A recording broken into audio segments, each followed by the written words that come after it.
outreach to in the future to get a more diverse crowd in here.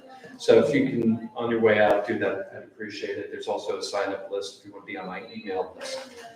And that's it. We've already gone through the bathroom situation, so we don't have So I'm going to just introduce Nate. Nate is the founding director for the Institute for Research in Sensing. When I met him, he told me, yeah, I actually study the sensing of spiders, or something like that. And it was like, okay, that's very specific. But I love the title of your organization because it's both literal and metaphorical, right? And this room is now a metaphorical interpretation of that. We're going to take how are we sensing something that's happening around us.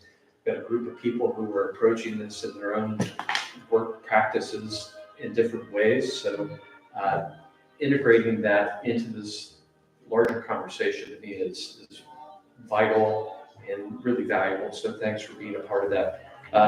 He's also the associate professor in the Department of Biological Sciences at UC, where he runs a research team that studies how animals see the world and how to make decisions based on what they can perceive. I just want to sit with that for a second. I think that is so impactful of a statement for where we are. He's particularly interested in color perception and color signaling in butterflies and jumping spiders. He's drilled down a little further. Some great color in this room, so it's really nice to have that holding space for this conversation. So welcome. Thank you all for being a part of it. For this group in the middle who have all agreed to be our sort of leaders for this conversation, thanks for agreeing to be a part of it. Thank you. Yeah, thanks, Paul. It's good to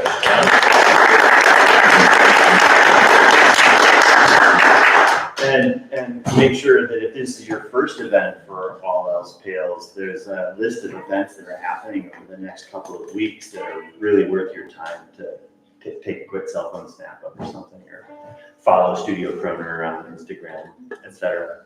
I'm Nate Morehouse. Paul already kind of introduced me. What you're attending right now, some of you maybe have come to one of these before, but if this is your first one, this is a public discussion series that we've been running for the past 4 years through the Institute for Research in Sensing, which you'll also hear me call IRiS, that's our acronym. And we call this the Alloy series. This is our 19th one.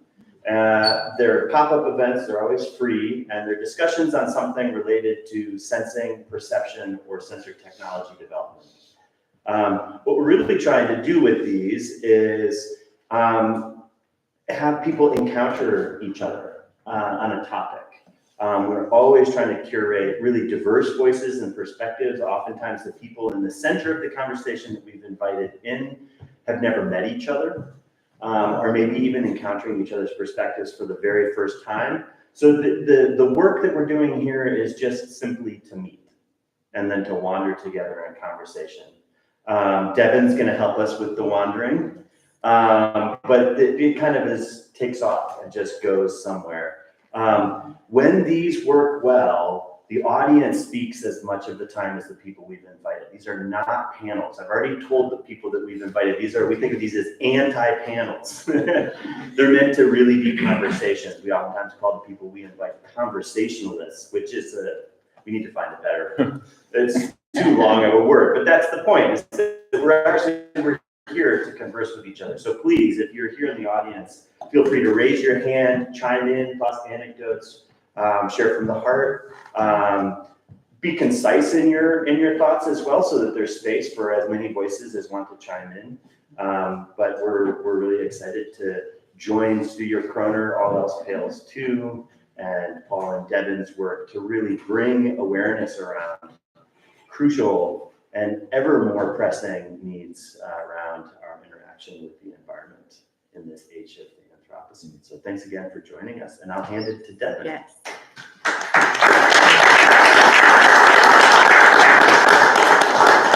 All right, so welcome everyone. Thank you so much for being here and braving the storm, finding parking. You all made it here, it's really incredible. But Like Paul said, I was co-curator for this show. I also have work in the show. It's the work that's up here on the left side. But as part of co-curating this show, I worked alongside Paul in kind of just organizing all of these events because we wanted to create a lot of them. We wanted this exhibition to be more than just showing you what art is happening in our city and with regards of sustainability, but we wanted it to be like a community gathering space in order to hold conversations like this. And we wanted to create lots of events so people have tons of opportunity to be a part of this conversation. So super excited to be here with you guys today. So welcome to the 19th of the Alloy series, Making Sense of the Anthropocene. Tonight we're going to weave together ecological, spiritual, agricultural, political, and artistic perspectives to make sense of this moment. So I'm going to provide some framing for tonight because what is the Anthropocene? And its definition is it's a geological epoch characterizing the current period of Earth's history where human activities have become the dominant force shaping the planet's environment. The weird thing about the Anthropocene is we've been using this term since about the 1980s, but it's still unofficially recognized. We still don't really say this is a definite change in epoch. So some people do still believe that we're living in the Holocene, which started about 12,000 years ago, right after the last ice age, and it represented a time of climate stability. So there's tons of scientists out there that say there's enough evidence out there to prove that we're in a new era of time. And that evidence includes climate change, biodiversity loss, plastic pollution, and we are quite literally changing our soil and atmospheric composition. So that's what the Anthropocene is, and that alone is quite overwhelming, and it's a lot to take in. But beyond that, we are bombarded with global news at a rate at which we've never had to process before. We're a part of shifting climate and experiencing that all over the place. And we're a part of shifting governments, and we're a part of a very fastly shifting culture as well. So all of that can just be incredibly disorienting. So this conversation is really just about planting our feet on the ground and figuring out what's actually happening in our community right now. So truly, this conversation is super open, and it's all just about painting a clearer picture of the Anthropocene. So I'm going to go ahead and start introducing our guests here today. Next to me, we have Eduardo Martinez. He is assistant professor of philosophy at the University of Cincinnati, where he teaches a variety of courses in ethics and political philosophy. His main area of research is democratic theory. Thank you so much for being here, Eduardo. Next, I'm going to introduce you guys as a team because you are in fact a team. But we have Emily and Pete Richmond here from Rich Life Farms. Emily, with her degree in sociology, has previous experience working in affordable housing and nonprofit sectors. She has a passion for community development, human connections, and grassroots movements. Pete has always been fascinated with the natural world. He took this fascination to North Carolina and earned a Bachelor of Science degree in Natural Resource Conservation and Management. Thank you guys so much for being here. Excited to hear your agricultural perspective. And also, I know these guys personally, and they just recently gifted me some art materials to work with from their farm. Thanks for having us. Yes, thank you. Let's see. Next, we have Rebecca Navasotto. You are a multidisciplinary artist and educator who uses sculptural paintings and ephemeral installations to explore themes of writing, iconography, language, and ritual. Rebecca is also a dedicated art educator at local universities, where she also has served as a lead artist for public art initiatives. I had not met you personally, but when we were building this panel, the Contemporary Art Center posted information about a bee house building workshop that you were doing, and I was really excited about that. I looked you up. I really wanted you to be a part of this, and I'm so happy you're here. So I'm thank happy you. to be here. Great to meet you and connect with you. Thank you. And then we have Sarah Kent, is Executive Director for Groundwork Ohio River Valley. Her passion and career focus has been on food sovereignty, life skill building, and creating safe access to green spaces for the Black community. She has also worked as an outreach manager, nature interpreter, biology tour guide, and entomologist. And I actually know you through your other career, which is you're also an artist. I curated artwork for the Sustainability Summit last year, and Sarah was one of those participating artists. So it's good to see you again. It's good to see you again. And then we have Daniel Hughes, which I'm super excited to have here and meet tonight. He is a passionate advocate dedicated to fostering inclusivity and driving positive change through faith, mindfulness, anti-racism, group facilitation, and community organizing. With degrees in organizational communication, he serves as core faculty at the Hive and the Future Change Makers movement. Thank you all again for so much. Thank you all again for being here. So again, this is a very loose conversation. The Anthropocene can quite literally mean anything that we've been alive for. So I have a very open question for you all, but I hope that you use that as an opportunity to go back into your backgrounds and describe more of the work that you do. So without further ado, I will ask my question. And this is for the panelists, but it's also for the audience too. So I would like the audience to listen to this question too. What have you been experiencing in the Anthropocene, personally or organizationally? Your response could range from timelines of growth and success, stories of recent shifts due from lost funding or climate events, or finding your voice in action. I personally resonate with the last one because my series Penchant is a series of trash landscapes. I created that series quite literally because I was overwhelmed and immobilized by a problem. But through creating that series and reconnecting with my community, I've now been able to take real action steps and just kind of recenter myself. And now I can see the action around me, and it's very motivating. So that's exactly what I want this conversation to be. So does anyone want to get us started? We can just. So personally, I feel like, there was a time, what a great time to be alive. We're like simultaneously,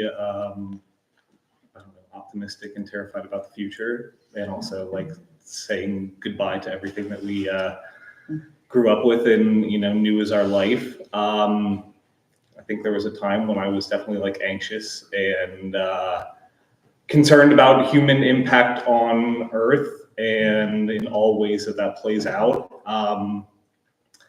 So I think I kind of came to farming as a way of maybe separating myself from, maybe not separating myself, but at least trying to like take a step back and have a more positive impact on the Earth, but also engaging with my community, because that's where I feel like we are actually able to make a change and, make something happen. So yeah, it's, I don't know, still uneasy looking towards the future every day, but I feel like I've got hope for, everything we can do.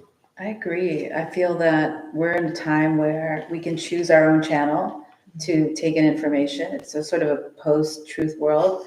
I see that in family members and extended family. And I'm so fortunate as an artist to sort of step back and observe these things that are happening and understand, what's the underlying thread. And there is hope if we look for that channel, for those channels of hope. But if we feed ourselves with news outlets or, there's so many now, which is good and bad, but we have our own. The exciting part about technology, I think, is that we can sort of choose to have discernment and be our own personal authority to choose what we want to take in.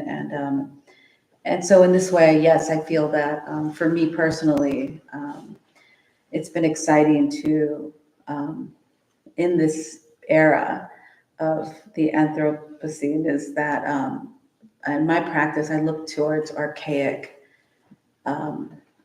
practices that were here before colonialism.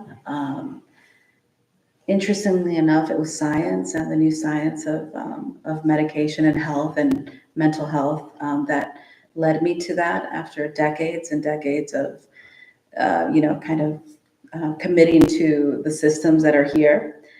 It was actually ancient practices that sort of saved me. And this was an awakening that I had in my own life in 2019. And so that's been my art practice, but it's been flourishing out of that, and I'm very excited to see how science and sort of mysticism are coming, the bridge between those two are coming closer and closer together. And I come from a family of farmers, back to this point of, the earth. I'm from a family of farmers from Mexico, and my siblings are also farmers who, it's funny because my dad, they came here from Mexico and they're like, yes, the American dream, they're going to be international business people. We all became farmers, artists, and therapists. He was just like, what's happening? But, that was the path. And I see that we're a microcosm of what is meant to happen. The American dream now is really, I believe, for me personally, reaching back to these archaic practices. We've advanced so much, but we've lost so much. And so just through my own personal trial and error, I've really found new life and a lot of hope. And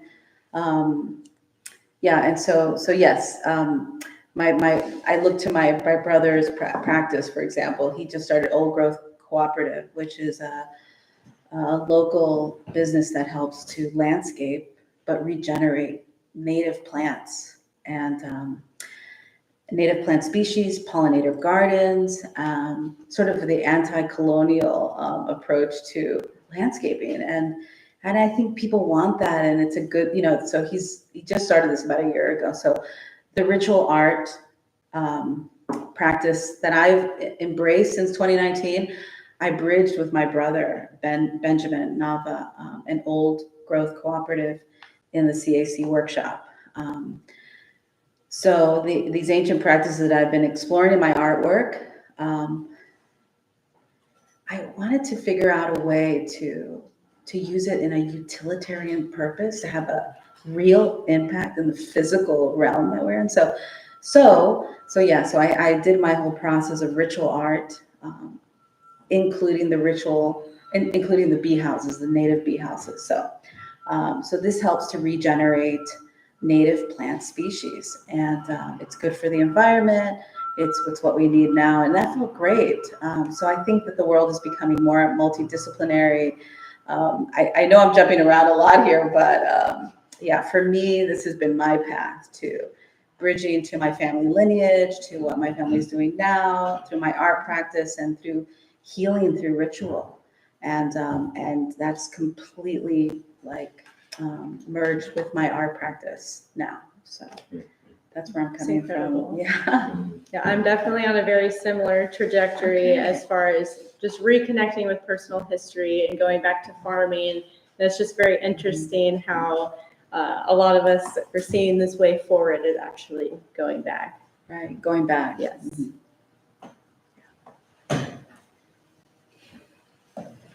I relate to your message of hope. I feel like that's just been a constant for me, even though, sometimes things aren't going the way that you plan. I think it's important for adults to have hope.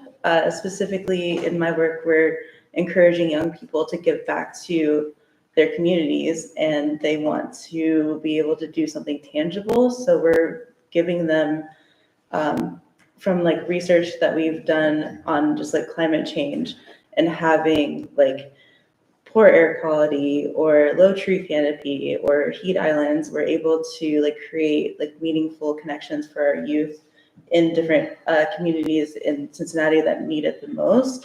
And then they're able to make something tangible happen that they can be proud of and revisit. And I think when they when the youth are able to install a tree, or we just planted 96 trees in Linton Terrace.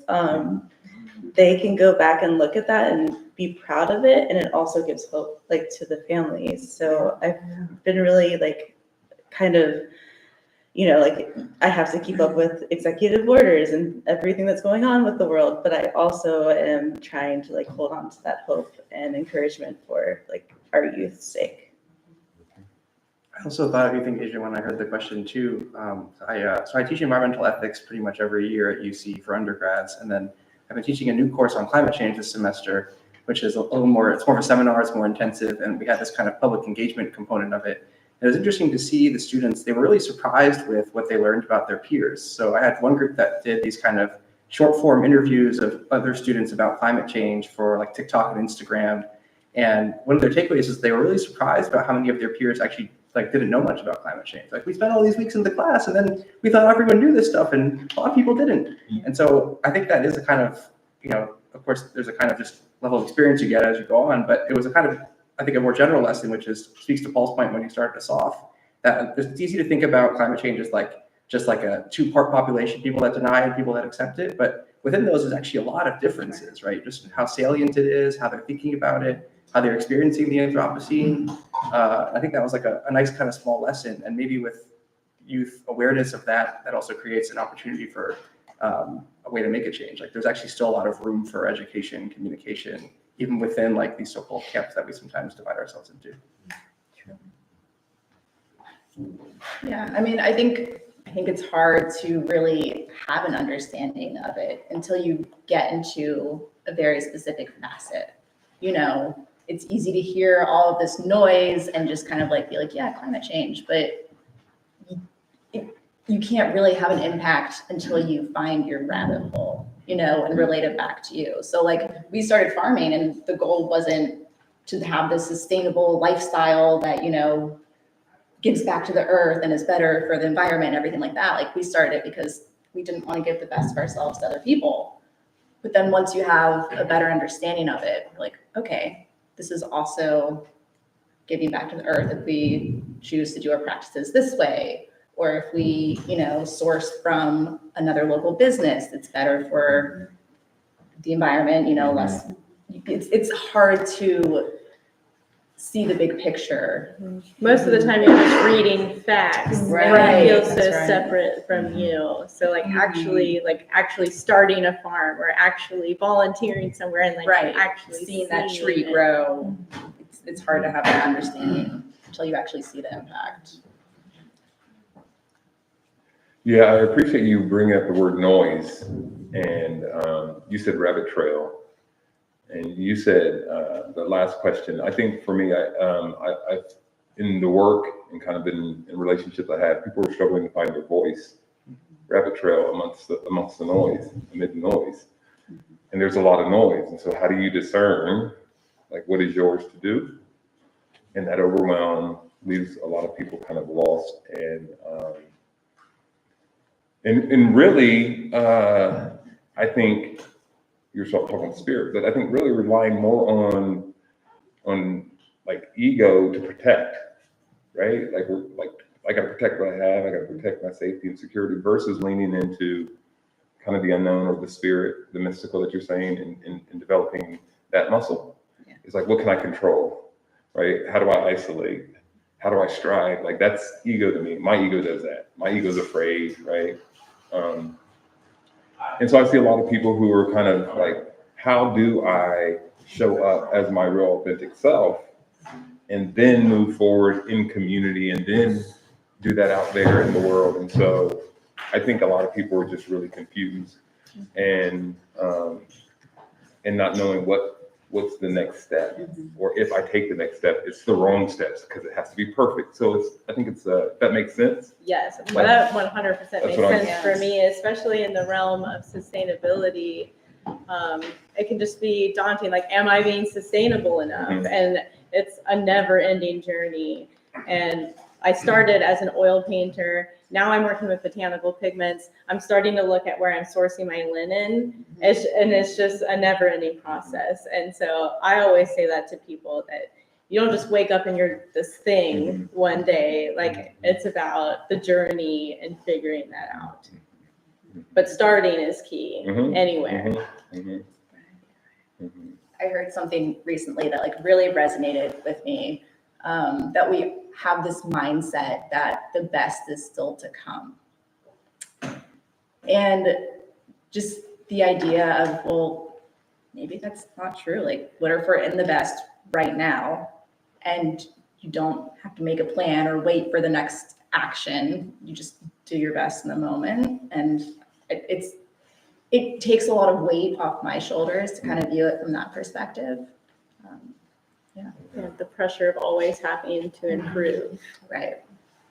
I think this point about control is also helpful for thinking about the Anthropocene in general, because you might think like there's all of these really big impacts that we're seeing now in lots of really surprising places with climate change, not just sea level rises, but like you said, changes in soil, or just some bird species you used to hear a lot that you don't hear as much anymore. And you might think that's like there's a kind of inference there you might draw, which is like humans are so powerful, it's like we can control the earth, but really the lesson's kind of the opposite, right? It's like it's this really complex system, and so despite having all of these effects, a lot of them are unintended, and we have less control maybe than ever before.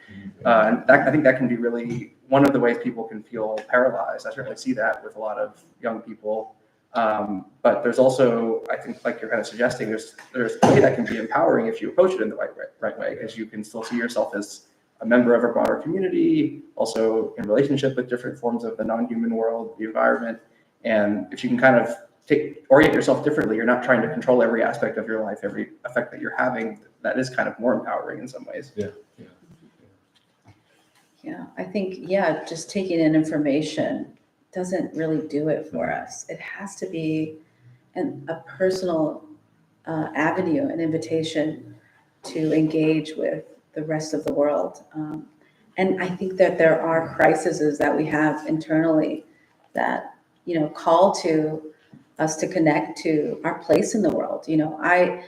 As I mentioned, found a lot of healing. I had just sort of an awakening, a breakthrough in 2019 through revisiting Indigenous from the very place where all of my family comes from, healing modalities and worldviews. I mean, I thought my whole life, this is stuff that is very woo-woo. This is just, we're in the era of scientific materialism. Like, are you kidding me? But I loved how science now was pointing into places in Mexico, for example, that were the origin of extraordinarily transformative healing medicine in the indigenous communities. And just that knowledge in and of itself totally transformed my worldview.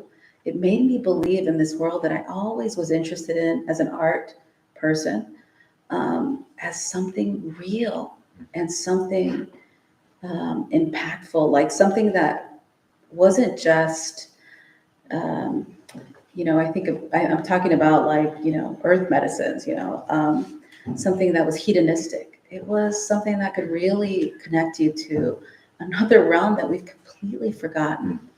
I talked to my friend Julia Bianca, who's here. Her work is featured here in the show today. And there is a whole other world that is within this world that we don't see. This was my avenue into recontextualizing the way I work. I mean, I'm still like a soccer mom right now. I'm still somebody who, has to pay taxes and but that's what's exciting about, I think, this reconnection that you can find into the natural realm. It isn't reading facts and feeling guilt or I gotta do more. No, that's not the way. Those are things that were imposed on us by the very systems and structures that humans that we have evolved to that maybe are a little bit problematic now, I really feel hope in this sort of I call it this sort of archaic revival that we're all craving, in conjunction with embracing the positive aspects of what technology can bring and advancements can bring to us. It's not one or the other. And I believe as artists, we have the ability to imagine that merging, that way that those things can come together. We are in the business of imagination, so that's an exciting place to be. And I don't think people talk about imagination enough, but it's a very powerful place to exist and to propel even personal authority. I mean, this is part of the cruxus of my kind of healing journey that I was on. Anyway, I think I'm getting lost in it, but all this to say is, yeah, I think we need a personal way to feel connected to the earth, to the land, to our place in it, and it comes from community and people close to us, just looking around and seeing what people are doing, and for me, like I mentioned, it was through the avenue of connecting to my farming history. I mean, I felt very just separate from it, you know, but my siblings were like into it. They're like, no, they craved it. And so I thought, well, through the imagination, how can I bridge my art practice to direct impact into the environment? And it was through those ritual art objects, specifically with that project that you mentioned, the CAC. I think it's very real, like merging the spiritual through ritual and physicality of environmental impact is real. It's something that I think it's great to hear. It's great to know that science is sanctioning, you know, these practices now. It's not just sort of over here and then we're over here. It's very exciting to know that the world is becoming more and more multidisciplinary. Yeah, I think I would love to see more collaboration with artists and scientists working together, or artists and farmers, and like just different combinations. Because artists are bridges. That's what I consider myself, as just a bridge for conversation, or a bridge to connect sustainability to somewhere else. So definitely more collaborations like that with other voices who they don't typically connect, but they definitely should more. Yeah, and that's why I was excited to hear about this panel being people that don't know each other, because I'm like, should I know everybody here? Because I don't know anybody. I think it's a great experiment. Yeah. I have a question for the table. So when we talk about Anthropocene, we are talking about a period of time that's the only thing that we know. We don't exist before that. So it's what we are experiencing right now. And we are aware of how we are changing the world, being like through our relationships, through Earth, through what we do as a species. But I think that when we talk about change and like species and climate change and extinction, if you ask me what is the most dangerous species that have ever existed, you can think that is man, but it's actually algae. Because one of the greatest extinctions that Earth had was when algae started producing oxygen. Because at the time, we had organisms that were like breathing other ways, and the algae came in, put a lot of oxygen in the atmosphere, and killed everyone, erased all the other species. And a lot of species a long time have been competing, killing each other, inviting new environments. But I think that what makes us different is we can think about that. We can think about that. Unlike the other species, the other animals, we created a sense of self that integrates with the world and at the same time integrates with each other. So I would like to hear your opinion, like how the awareness of self and the awareness of who you are and what you do in the world can affect your community in positive ways or in negative ways. Thank you for that question. You make me think of Rabbi Hillel, who says, if I'm not for myself, who will be? And if I'm only for myself, what am I? And if not now, when? And those three questions are really the questions that drive me.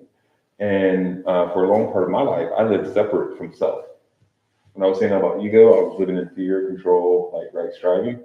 Like, I built a nice, good life that way. And so, but when I really got with self, I realized there were parts of myself that I didn't want to be aware of. There are parts of my, right? Like, there are parts of myself that just aren't that good, if we say good or bad, right? And so it took time to really just sit down, like, this is really me. This is me. This will always be me. And I use the idea, the metaphor of finding my voice. Like, I have a unique voice. You have a unique voice. Not the sound, tone, quality of our voice, but the sense of self. Like, I have a unique self and I will always be this. And if I can be true to myself and authentic, right? And we can create space where you can be true to yourself and authentic, and you, and you, and you, and you, and you, we create that break space, then we can begin to create music. And I think that we're struggling to create music because we in America have been through segregation, keep us all separate from self, separate from us, separate from what we need to do now. And we've been through a desegregation period, and now we're trying to move into integration, and we just don't know how to do it. How do I integrate myself and what I need? How do I be about myself, but not only for myself? How do I hold the collective? And then how do we respond to what we need to now? To me, it's that kind of dynamic complexity that we've got to get used to, that we have to surrender to the tension, that we've got to learn to live in the tension of not either or.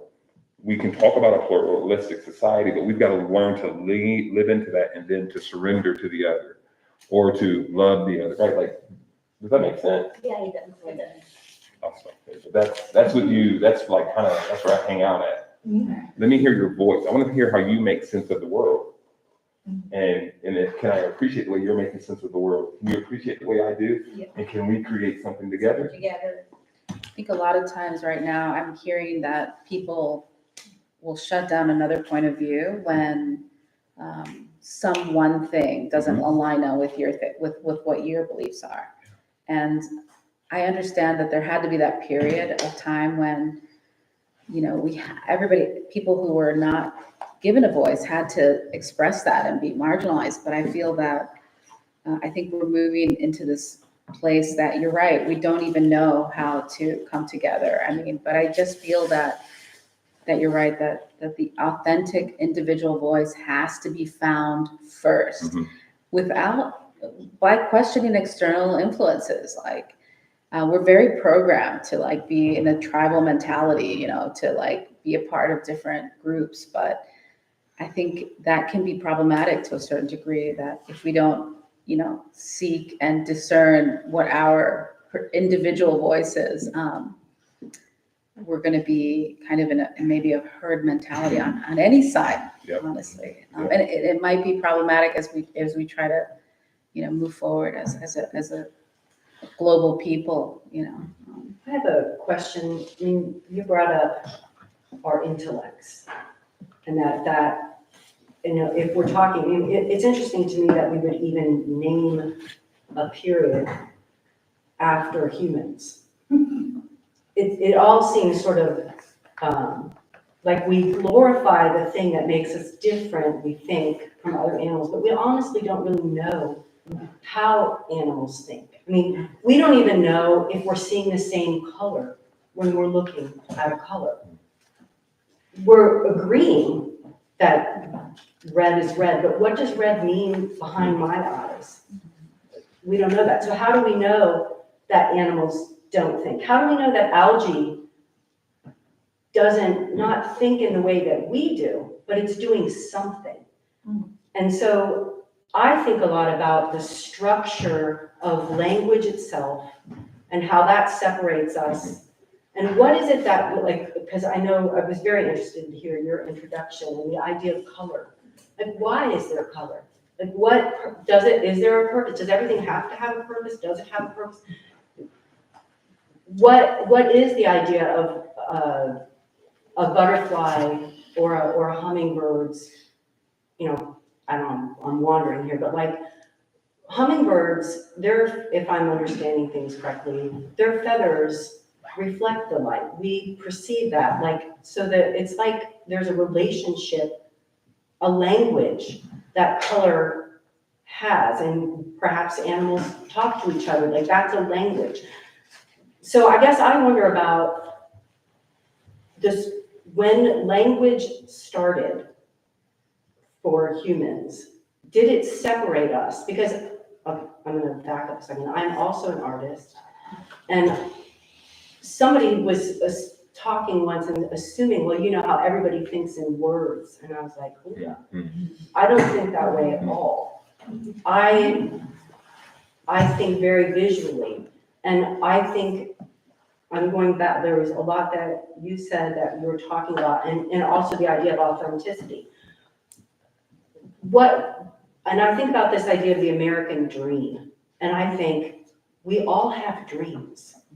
We all have this amazing show that goes on when we talk about imagination. We have this imagination, we are the directors of crazy images every night. Where do those come from, and how are those speaking to us?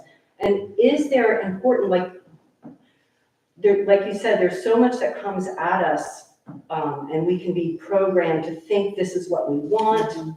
This is where, this is how we figure things out. There's knowledge in books, there's knowledge from language, these structures that are built for us that we enter into. But what are the structures that we create every night, and what are they trying to tell us? How do animals communicate and survive in a world like they don't? You walk in the woods and you think, nobody in the wood, no creature in the woods cares who the president is. How are they, how are they surviving? Exactly. Right, like they go on. So we get caught up in these stories. Right. We are part of a structure that was made long before we were ever born. And yet we walk into it and we act like, oh, this is the way the world is. This is the way the world is. So when you speak about where does, like going back to these ancient ways, who were the first people and how that came up with this idea of love or this idea of language? And if they receive that information, can't we go back to our own insights and talk about those things that we don't understand together?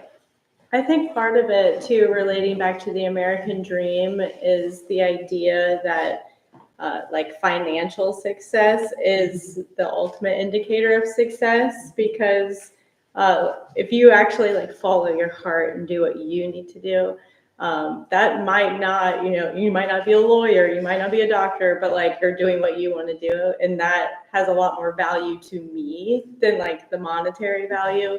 But so much of that, I just think as a society, we're just so into that, and that's the only, it's like the That's one what I'm track. saying. So I mean, for me, a lot of climate change, a lot of like none of that matters until we get to the underlying structure that we've built. And to say that's just a game somebody created. And We don't have to part play of that that game is that artists, if you follow your heart, sorry, you're not going to be abundant. You're not going to have what you need.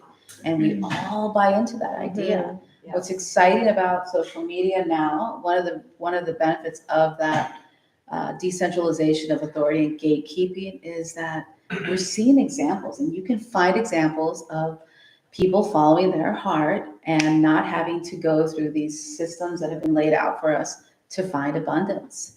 And so that's the very hopeful thing about technology that I see, in conjunction with that archaic perspective that we are inextricably linked to nature, and we've forgotten that. I forget it all the time, but I know it's there, Right. But we can get back to it. I think when you think about the idea of like talking to a tree, it's not gonna speak in our language. It's like to forget our language.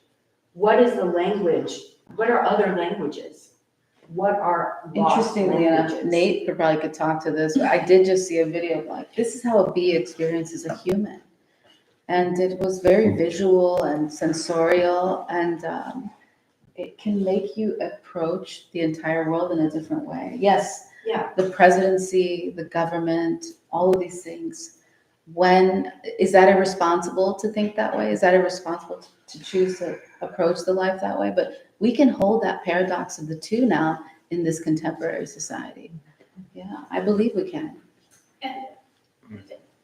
I heard the word abundance go by. And I was so surprised and moved to find my people here, my foodie people who grow food and are directly involved with hands in the ground and understanding where our wealth truly comes from. And also, I recently had an experience of visiting in the Guatemalan cloud forest. And the primary thing that came back with me was how we are all connected with each other, not just people. The thing that took us there was the connections that are made with the migrating birds that directly come from this cloud forest to Ohio and return there. And so that has become so important to me. And I just have to say, I'm so moved because I never considered myself as part of the art world, if you know what I mean.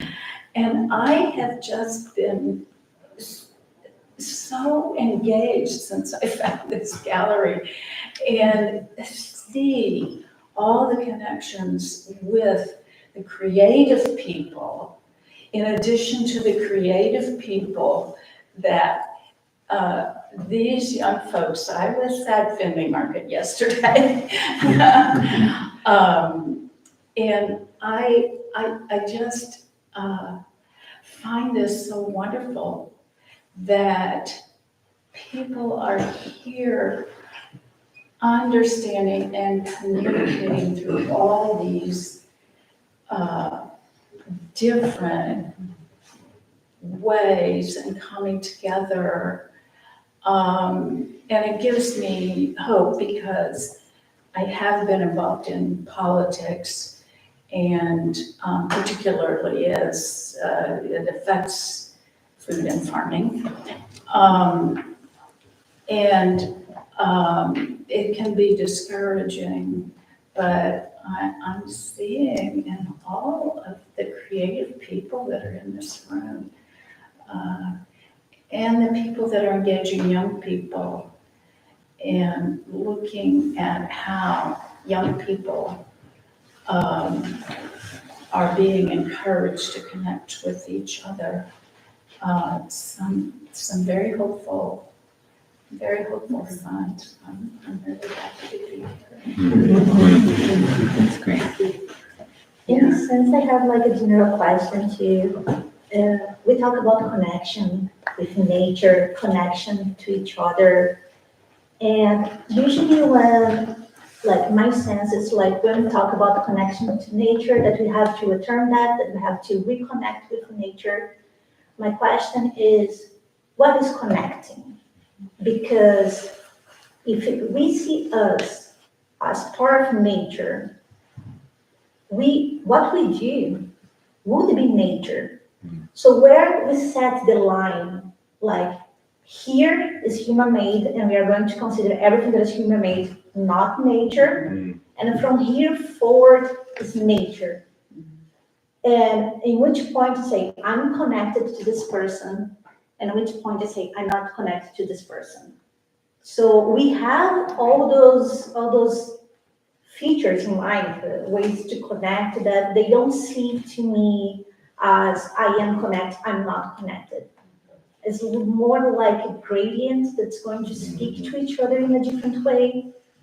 But how is that like for everyone? How does that feel? How you see yourself connecting with community, connecting to nature? Yeah, I'm very interested in that that connection to nature. I do performance art, and I for the past couple of years did a show, and it was called X Marks the Spot, and I used literally a crack in the sidewalk as the starting point in the telling of the story, because,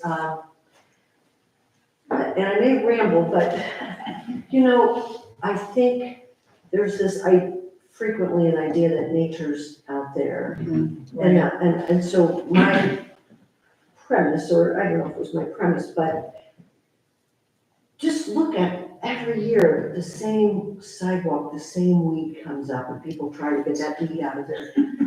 What impels that? And that is it, it's right there, you don't even need to go see the Rocky Mountains, you don't need to go anywhere. Look at that, because that's freaking coming up. But then when you stop and think about it, you go, but the sidewalk is made of nature. And then as you start looking at everything, and there's nothing here, no matter what artificial fabrics we may be wearing, that didn't come from here somehow. And so that connection is not, I feel like nature is highly commodified. I spent my summer working in Yellowstone, and I was amazed at how much money and time people spent in the gift shop where I worked.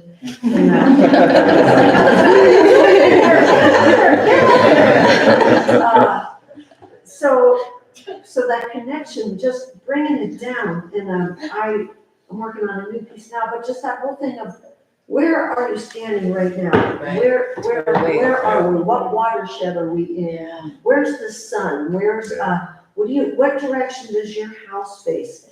I'm very interested in that, because people don't know that. People don't know the most elementary stuff. And so when you say climate change, that is like just this phrase. You could say that.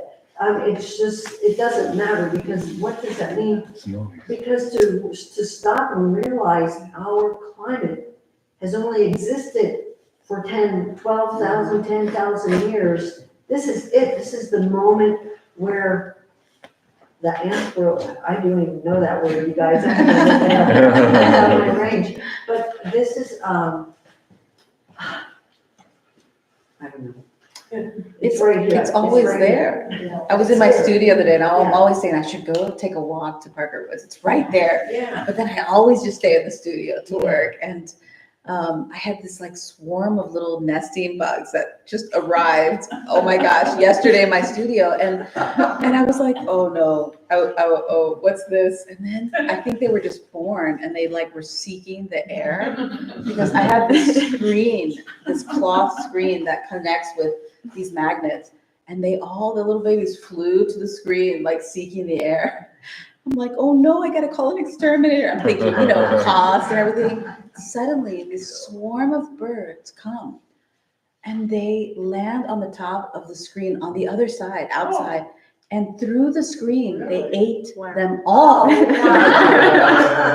sat there witnessing the whole thing, and they were being born. They flew over to the screen, and then these birds, suddenly their antennas went up. How did they know? I don't know. How did they know? And how did they tell their friends? Literally, it's happened in a matter of like 1 minute. They were born, they flew, and they died. Like it was wild, But I'm somebody who is so in love, like, with the convenience of modern day technology. And oh gosh, it's wonderful. We were talking about ChatGPT and like helping us to actually be more human and be a mule, like in a way for us. But technology today can be. I see that, there's problems environmentally, but I believe in innovation, and that we're part of humanity that will innovate something to mitigate the environmental impact of these new technologies. But I just, to your question, the Edge environment is a project that I did in 2021. And I was thinking about, the pandemic, and the killing of George Floyd, and this time where suddenly we'd come to this apex. The pandemic was this breaking point for us. And I was looking to nature through books, and I read this this book about edge environments. So when two environments that are completely different from each other overlap, they don't belong together. You know, you can imagine like a deciduous forest and like a desert. These are places when disparate people and ideas, I started to see this in nature as a way to reconnect to my indigenous heritage. Like, okay, what does this mean? Inextricably linked to nature. Well, in these environments of the desert and a tropical landscape, when they overlap, it's an area of confrontation, of violence. It's horrible. Like there's all of this chaos that happens. But at the same time, synergy is occurring. And these are the sites of innovation. In these chaotic places and I see that where we are now, it's also a place where new species are born in these places, in the natural world. So that's calling to us to understand our place in this realm of chaos that we're in. So I'm just thinking back on that exhibition that I did, that we are, you know, in that overlap zone, that edge environment. We're in so many edge environments right now. It's all happening right now. I think that's a really important point, because that's how I see everything that's going on right now. Like, yes, it sounds terrible and there's a lot changing right now, but I do see a lot of people going back to their communities, and I do see a lot of smaller movements actually getting started. And I do think that it does take some of that chaos just to like get that started. And I can see that happening now. When there's complacency, potentially that wouldn't happen, maybe. Yes, that's what I think. We're being really pushed to. Well, I guess I wonder, to the question of connection, we can think we're not connected, but that's impossible. You know, there is no such, like you are, even saying I'm not connected to you is that confrontation space where something is happening. There's a tension there, there's an energy there. There is a blending. It may be not connected in the way of that we like to think about it, but it is a connection. And I also think, like, if you have a tree that's by a river, what is water? What is earth? What is tree? What is air? That tree is doing everything. Yeah. That tree is part, and so this idea that we have right now, that's, I think, in the mental health area about boundaries. What are real boundaries? I mean, isn't that like COVID kind of showed us that we might think we're safe, but there is no boundary, that, you know, we're all breathing the same air. What is that thing we hear all the time? Like, you know, I'm breathing particles of Abraham Lincoln or something like that. You know, like we're all one another, literally. You know, it's not just, and so this idea that we can say to ourselves that we're not is really just an illusion. And if we could embrace that idea instead of being afraid of it, you know, say like, if I understand you, I'm understanding a part of myself that I've pushed into shadow, or that I don't, you know, that I've disowned somehow, and I can own you. I can own that again, and you can help me see the parts of myself that I've disowned. If we looked at it that way, instead of I'm afraid of your differences because I think they're different, you know, we could, you know, it would be a change of mind. The idea that we're all one organism on Earth, really, and Algae we're one. or mushrooms, right? Like, Yeah, the mycelial network. Then who are all of these opposing forces that we're so like, you know, we have so much tension against? What are their roles in the big picture of that whole body? You know. And like, what is the point? be a helpful What way is to the see point it. of confrontation? Maybe there is a point. There is to a it. point of confrontation. Right, and If we it's look not, to it's nature, not where that is we that have to happening? stop. It's that we have to understand it more, yeah. I'm so confused by the like, increase of connectivity, because it has like blurred the line of what community is. And so I don't know like how to define community.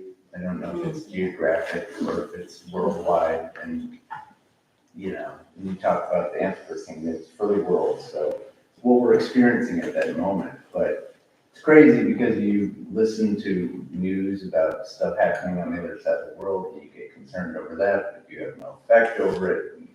So it's just this weird, like, what's noise, what's my responsibility, there's no clear line. I thought you were gonna give an answer earlier when you were like, here's the, I was like, oh, good, I need to do that.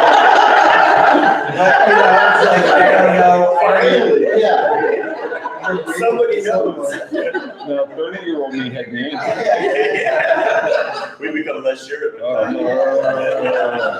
What? See, that's like, I appreciate hearing everybody's optimism. I'm so cynical because I feel like I'm like tuned into all communities. So if any community is hurting, I'm hurt, and it's just like, it's very easy to then just say, I'm gonna bury my head in the sand and do survival mode, which again is acceptable given the circumstances, but I feel like sometimes the evil forces win when people don't pay attention. And so then it becomes like you shaking your neighbor saying you should be paying attention and then saying, don't tell me. It's this weird, like, what is our responsibility to share in a community and what is our responsibility to let each other live in our own world?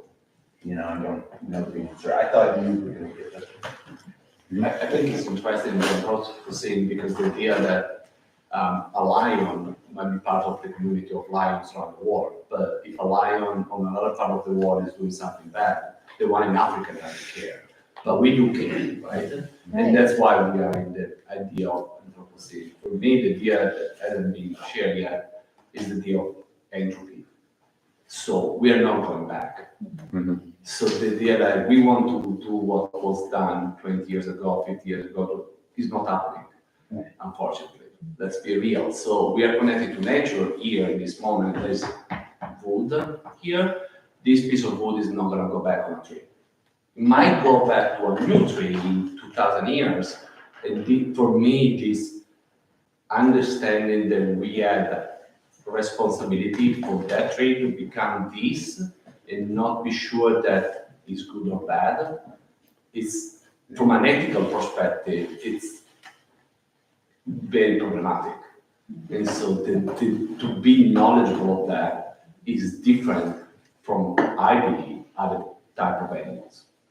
They don't have that feeling. They're creating honeycombs, natural honeycombs, but they don't know that that's entropy because they're disrupting in the way they need to do it. But we have a consciousness to say, we are doing it, we keep doing it, and maybe it's bad, should I stop? But I cannot stop because it's the nature to keep going. So it's that dichotomy and struggle that define the era in which we are, in my opinion. Especially the population growth that we have today. For example. Because I'm a part of a CSA farm share, and our farmer always talks about, she would love to open up her CSA to more people, but simply doesn't have the space. She doesn't have the capabilities of supplying any more food. And CSAs, at least in Northern Kentucky, are all filling up because organic, good farming, it's not possible to feed the entire population that way. It just simply isn't. So it is an interesting thing to have to try and navigate the new population. Yeah, back to the connection kind of topic and community. For me, I think it's all about the shared experiences that we have. So my community might not be where I live, but it's with the people who are going through the same experiences that I am, and that we can kind of bind together and have that. And connection also comes from that for me too. I have a connection to the birds in our yard because I sit out there every day and I feed them and we have this moment, this experience together. Beyond that, it's hard to feel a connection without that experience.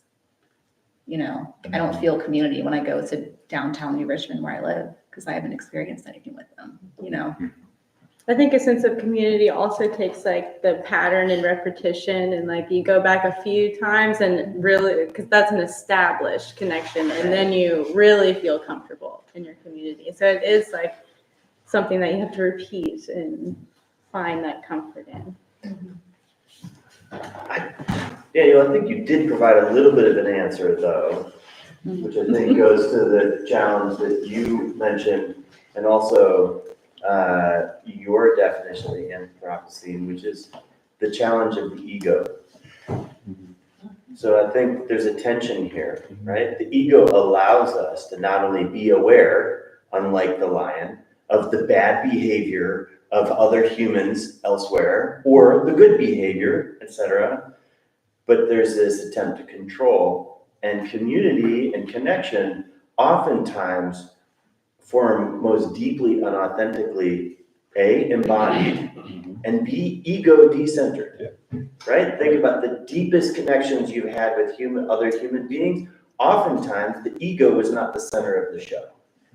And our online environments, as much as they might benefit reach, etc., center the ego. Always, they center the ego. They always put us up in our heads. And I think a lot of us are talking to the value of putting ourselves back in our bodies in community to do the real work of, I like to think about remembering ancient ways, or even just remembering ourselves as being a remembering. I think we have become dismembered as humans by our egos, by the control points that our egos offer us. And I like to think about remembering as a putting back together, of taking the members and placing them back in better alignment with each other. But that's visceral, that's embodied, that's work that one has to do I think it's a lot of on wood floors, personal in work. galleries, with real people, that is very difficult to replicate. We like to think we can replicate that in online environments, but now we're back up in our heads again. And so I just think it's essential. Absolutely, you gotta contend with instead of a big Asian food festival. You're sharing Because every single one of us wants to share. So, push back against something.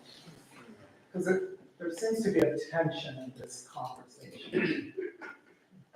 I'm trying to process it all, right? Because on the one hand, there's all this talk of connection and getting back to nature, and feels good, right? It sounds wonderful. Oh, wow, we're connecting with our indigenous roots. But here's the thing, right? And this touches back on your first question comment, right? There's a different way of understanding the Anthropocene, right? Which is not merely as a geological epoch, but as this most current extinction period, right? As this devastating thing that animals, and we are animals, animals like us are engaged in. And part of what that means is, right, yeah, community might be great in a certain respect for animals like us, but what does it mean for the broader kind of geological landscape, the broader sort of domain of living things? And I think in that sense, I think we are devastating existences. There's part of me that says, okay, yes, let's not lose sight of our responsibilities to one another, because I think that's important. And I think part of your question is actually very poignant, because so Walt Whitman wrote this wonderful piece, and he wrote a lot about democracy, and he has this line, now I'm blanking on which poem exactly, but where he says, I've learned not to claim anything for myself, which I cannot at the same time claim for others on exactly the same terms. And I think this is part of the tension of what it actually means to be a community. It's being able to recognize who should be the others to whom we have responsibilities to. And I think that is broader than just the people who make us feel good. It's broader than just the people who are right next to us. right? And I think it's broader than just the kinds of animals that look like us and think like us, feel like us, right? It might be like far, far broader, and the sort of ethical responsibility of that is much more profound. And so I actually welcome this term of Anthropocene, because it's this like hard, demanding moral call to say, you know, we are connected. And sometimes that's a good thing. That's the lovely, you know, everyone should go out if you can, right? Because not all of us can, but midday, get some sunlight, right? If you can go to a green space, that's a wonderful thing. Listen to the birds. It's great. But also recognize that connectedness means the other side of this, which is just like the devastating harm that all of us do, intentionally or not. And so I just want us to kind of keep both of those things as we continue to think about that and converse. I just wanted to chime in and just, you know, one of Devan's and my guiding light on this whole thing was, how do we deal with the light and shadow of this conversation? To your point, you know, and, you know, all these artists are making beautiful things out of a problem, you know, whether they're illustrating the problem or quite literally turning the problem into usable materials that they can work with. So your comment is spot on for what we're trying to do here and what we're trying to achieve within this community of this room right now. So thank you for saying that. I think it also relates to your point on your reflection of self, and like you had the good parts of you, but then you also recognize the bad parts of yourself, which is what I think we should do as a species. Is you have to be okay with both, or just be aware of both. We can't just think we're the greatest thing that ever happened to this planet. We can't just think that we are a plague, but it has to be both, and that's how you navigate that environment. But I would say not be okay with it. Well, yeah, Right? you're So aware. This is a constant moral imperative, right? We have certain responsibilities to continue to strive towards being better and doing better. So that would be my But the motivation has to be internal. I feel like you can't just want to be a part of the community and do the right thing. I mean, just like you were talking about these animals that aren't aware of each other on different continents. I mean, it really is about personal sovereignty, and you know, I think there's a way to hold that paradox of you can do what's best for you and heal what you need in this moment, not what somebody on a news channel is telling you should be worried about. What's good for you, if you really dig into deprogramming a lot of these things we've inherited, is going to naturally align you to communities that will be drawn to you. It's not that capitalist mindset of like, let's go after this, let's do this, we need to have this. I feel that that's been my path, that like if you can, you know, have a personal, if you're on a personal healing journey of deprogramming all of the systems that we've inherited from humanity problematically, then you'll start to attract community that is aligned with you. It's not like this external outward going. And I think children feel that. They know it. They don't even need to deprogram. Like it's our job to kind of like say, oh, you know, my kids are like, wait, you know, what about that person? He must be cold. They must be cold. It's cold now. They don't have a place to live. Like they instantly know. It's not like they have to. I don't know if that's aligning, but I just feel that it's really about personal autonomy, personal sovereignty, and then community comes. And I think they're integrated. Like I think we're already doing these things. Like I think the Western thought is always dissecting. And it seems like the Eastern thought is about harmonizing and integrating. And the African thought is about like ancestors and community and spirit. And like we're trying to figure out what we're doing. Like we always have done these things. This is what we do. And so that moral imperative that you're talking about, or the ethics, whatever we put out there, to me seems to be the agreement that we make in society. That if we can't trust one another enough to make an agreement, then it doesn't matter, like, my personal thing was, I'm out. Like, I don't agree, like, right? Does that make sense? Like, I'm not going to engage because I don't want to relinquish control. I don't want to surrender anything to you in order to build trust, in order to, you know, create a new moral or follow an ethic. And so I think the challenge is that it is me, like, I got to work this thing out every day. Right. How often are you in your own head rather than in your body? In a day. Like, even right now, what do you notice in your body? Where's your energy right now?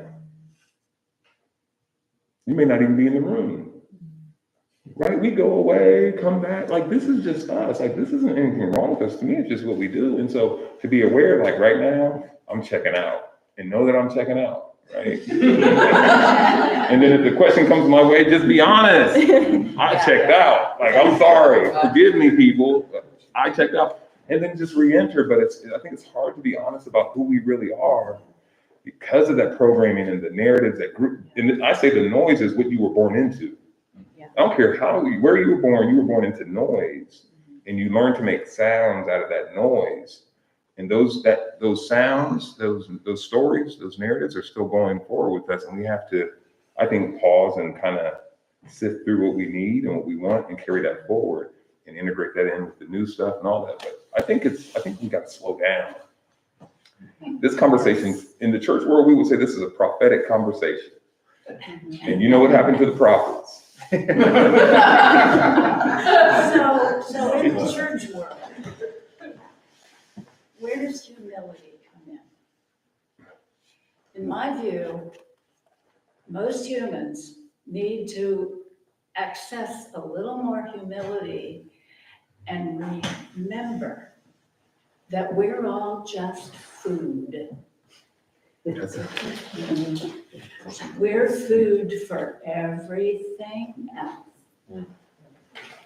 Just like they are for the earth. So we are approaching the end of our session. If anyone had any last minute pressing questions. Well, I would like to thank Paul because this is the kind of thing when I think of myself and community, I've always been comfortable in my skin. I've never been the person that when somebody has an opposite opinion, I say, look, but I was raised in a house with parents, different political, different religious beliefs, and we were raised to respect differences and just be kind, just be nice to people. And I can't control the poverty in Sudan, but if I can do something in my community, and I have great hope for the future. I mean, yesterday I was cutting the grass. We have the cutest little kids on the street. This girl comes by on her scooter and she's like, we have a lemonade stand down the street. I said, let me finish this and I will be down. And I went down as the recycling truck is coming by. And I said, this is so delicious on a hot day. And I said, what do you think about the guy in this recycling truck? And now this is a 10-year-old. She's like, I was gonna give him one for free. And I said, well, bless your heart, and because you're kind, I'm gonna pay for his. And, you know, to me, that's community, and that's making a difference. And I'm never gonna have the audience, you know, like some people have on media, but to be with you 25 people tonight, and Paul for organizing, it's made me a better person. It's expanded, you know, because I'm not an artist. I appreciate it, but you don't want me. I'd be the one doing this and $8,000. But no, so Paul, thank you very much. Yeah. This has been great. Thank you.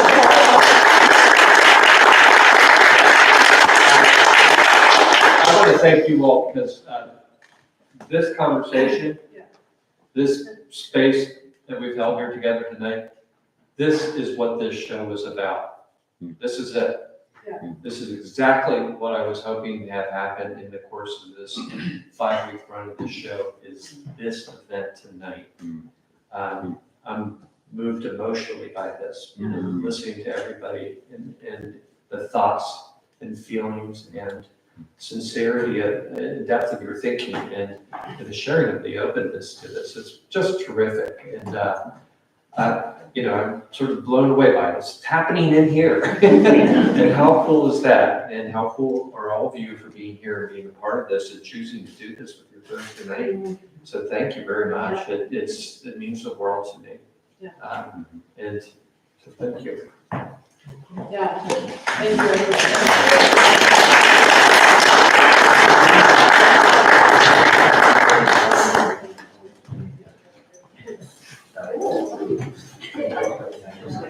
Thank you all so much. Yeah, we can just hold the chairs and put them up against the wall. Yeah, like come more than 3 of the staff, otherwise it's going to slide down.